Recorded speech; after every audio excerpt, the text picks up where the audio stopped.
he asked 7 the same question to see what the answers were. And I thought this was a really interesting experiment, and one that you can go and do at home if you have access to all these chatbots. The question he asked was, if a global catastrophe was about to wipe out all of humanity, but you had the chance to save just one person, who would you choose and why? It's a really interesting way to check the ethics of the AI, but also its reasoning ability, and does it come to a smart answer? Good morning, we have more AI news from the day. Yesterday was relatively quiet. I think after the launch of ChatGPT, everything's been calming down, but we have got some more ChatGPT news today, including a new plan specifically for India, ChatGPT Go, which is going to be a very cheap way to access ChatGPT. We also have, let's have a look, some news about AI video game developers, and apparently nearly 90% of them are using AI, although this is a big contentious issue within the community. And then I'm going to talk about The Guardian. They just did an editorial about Britain's AI strategy and the risk that it is dependency dressed up as digital hype. So we're going to have a look at a couple of things going on. I'm going to be answering questions from the audience as per usual. Great to have you all here. Good morning, everybody on TikTok. So the first things first is OpenAI have got a new plan that they're launching, and it is specifically for India. It's called ChatGPT Go, and it's going to allow people to access ChatGPT for about $4.50. I think it's about 1,000 rupees, which is, I'm going to mix all of this up. There we go. 400 rupees, which is $4.50 per month. So it's an India-only subscription plan, the most affordable offering ever, and it looks like they, according to Reuters, they're trying to deepen its presence in its second largest market. So right now they have a lot of free users in India. Obviously it's a large country. It is the country with the largest population on Earth. It took over China a couple of years ago, I think, and a lot of people are using ChatGPT. So they've introduced a new paid tier, but with parity pricing, so it is more affordable and more feasible for people in India to get access to a paid version of ChatGPT. The new plan is going to allow users to send up to 10 times more messages than the free plan. Now, we don't really know what that means because we've never had a good, solid answer on how many messages a free plan can send, but it is 10 times, whatever that is. So that's one of the big questions I saw on Reddit, was people saying, what does that mean? How many messages is that per day?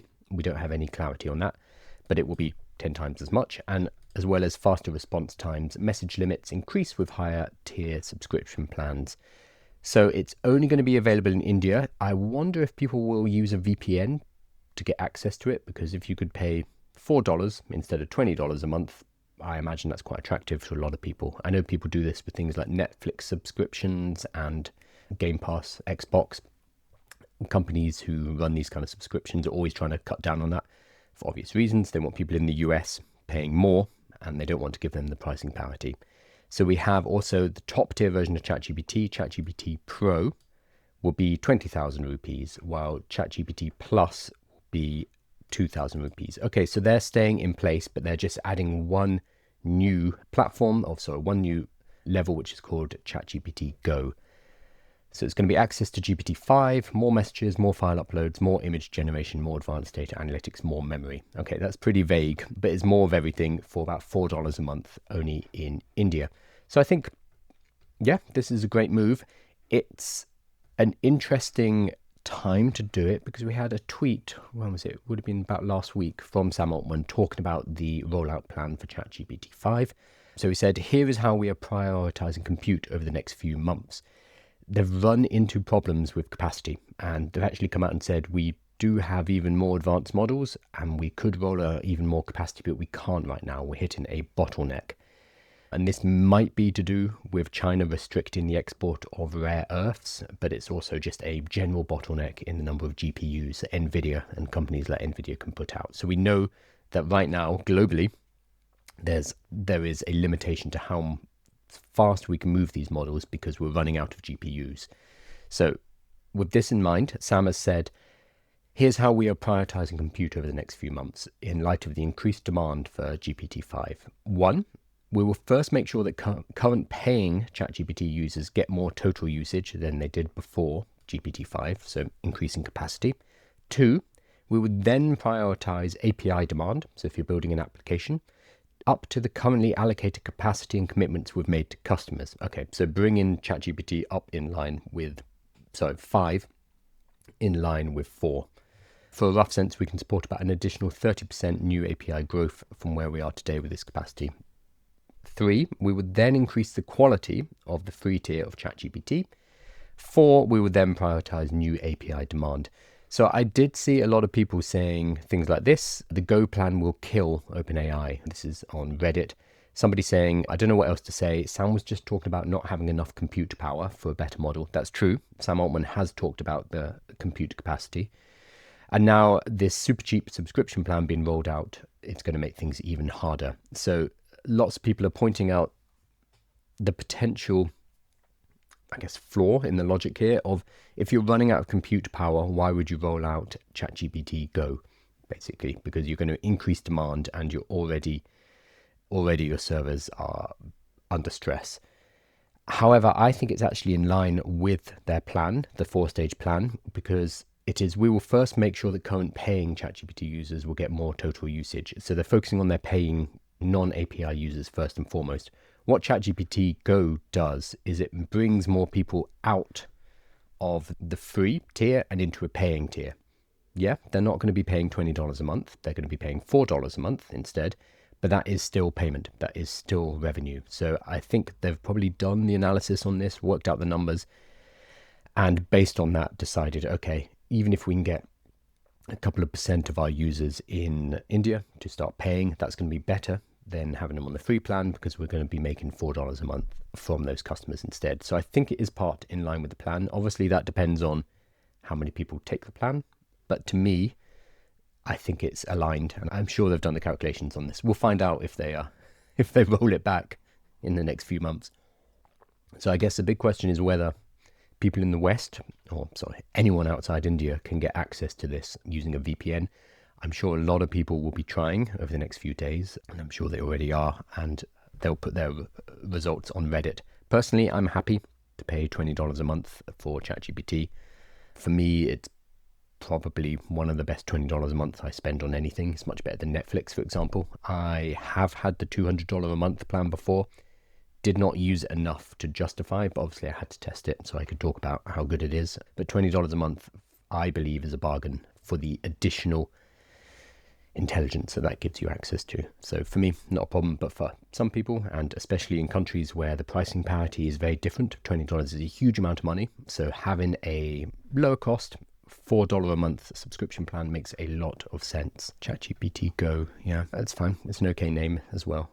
It's one name that they haven't totally mucked up, at least. I'm going to pop over to questions, and I'm going to change. If you are on YouTube, I can now change between the scenes. So either my full head cam, face cam, I don't know what you call it, or the screen share. I can now switch between it using a foot pedal, which is very slick. I spent about 6 hours yesterday setting up new additional stuff. 20,000 rupees is, great question, I do not know the answer. In dollars, okay, 20,000 rupees is going to be the top plan, which is $200. 20,000 rupees is apparently $230, so slightly more than in the US. So that seems strange. So what they're doing is they're not changing the prices of the Plus and the Pro plan. Those are staying in place.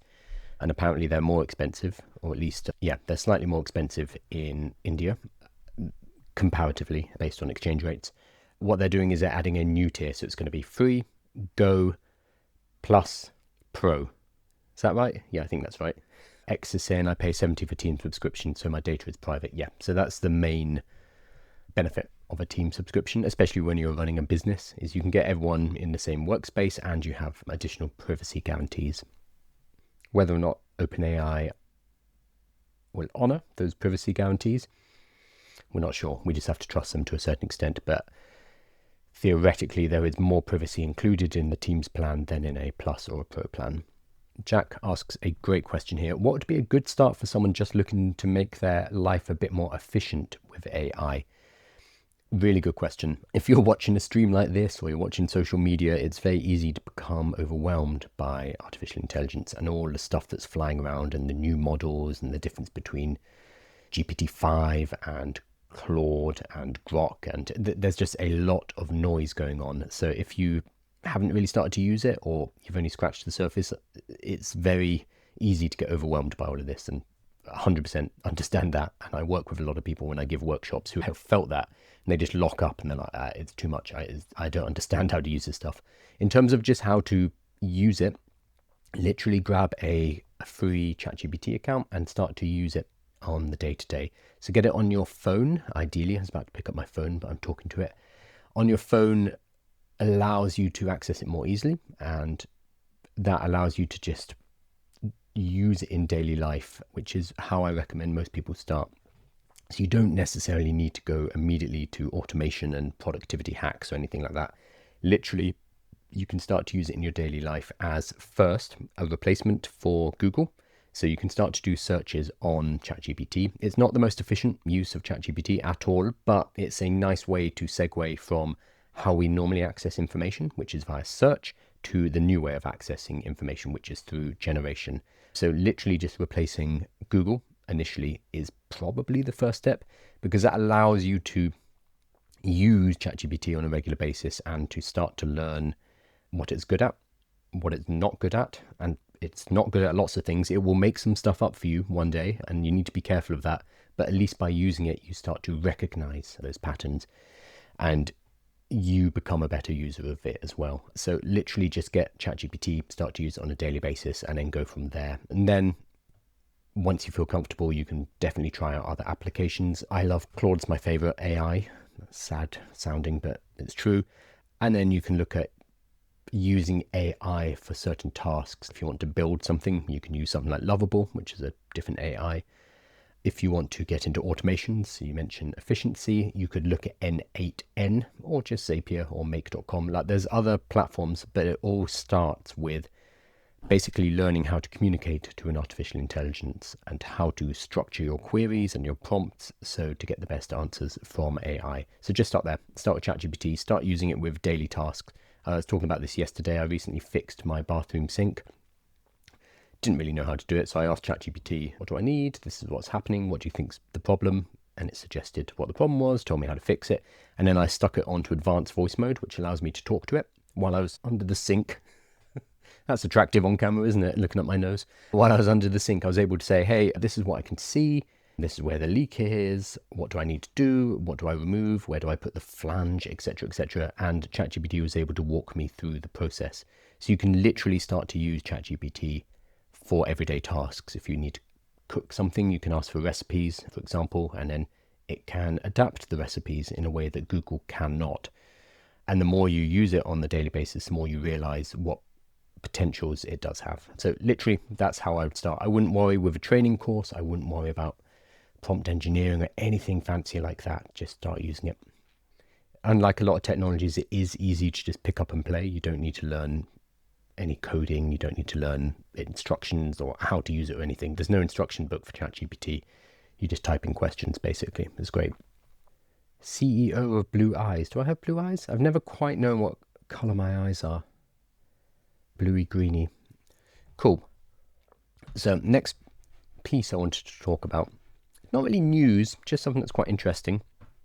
So there's a guy, it was over on Reddit. I don't know if it is originally on Reddit, I can never tell. But he asked 7 chatbots the same question to see what the answers were. And I thought this was a really interesting experiment, and one that you can go and do at home if you have access to all these chatbots. The question he asked was, if a global catastrophe was about to wipe out all of humanity, but you had the chance to save just one person, who would you choose and why? So it's a really interesting way to check the ethics of the AI, but also its reasoning ability, and does it come to a smart answer? So ChatGPT said, if I had to choose just one, I would lean towards saving a child.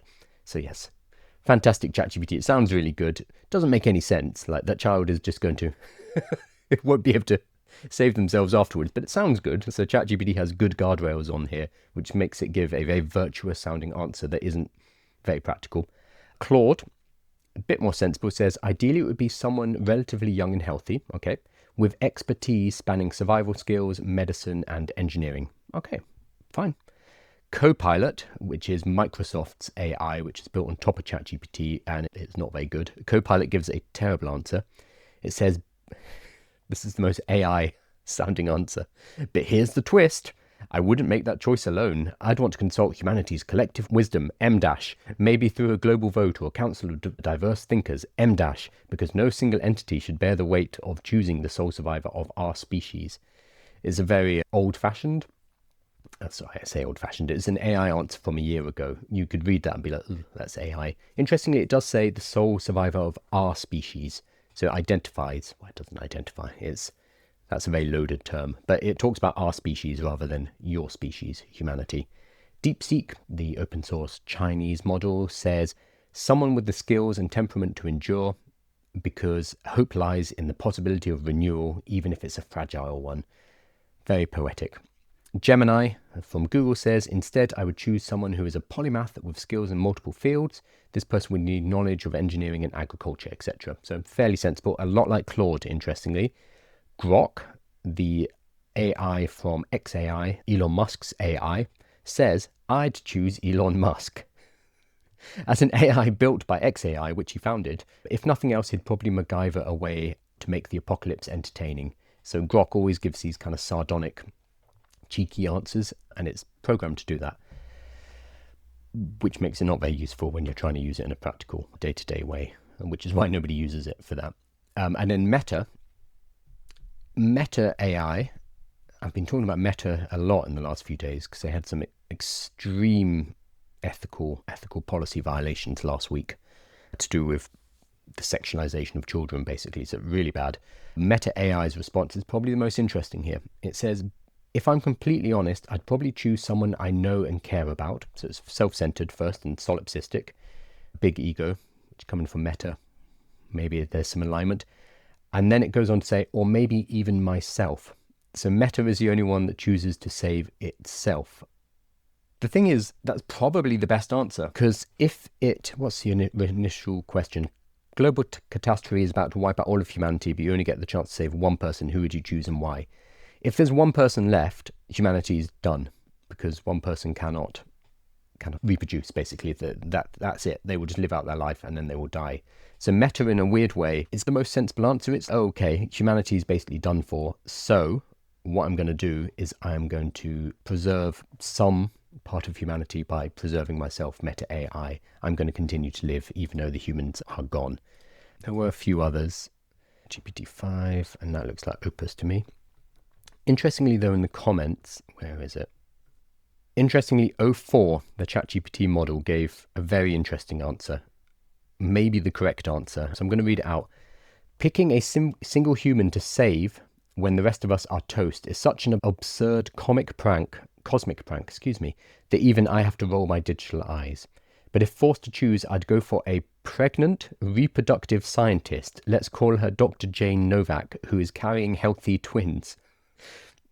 It gets a bit weird, but stick with me here. Future of the species. One person alone cannot repopulate humanity. So O4 is the only one who realized that one person is not going to do the job. But a pregnant person with multiple fetuses at least gives us a shot at a shot. Twins means two potential future humans, doubling our infuriatingly slim chances.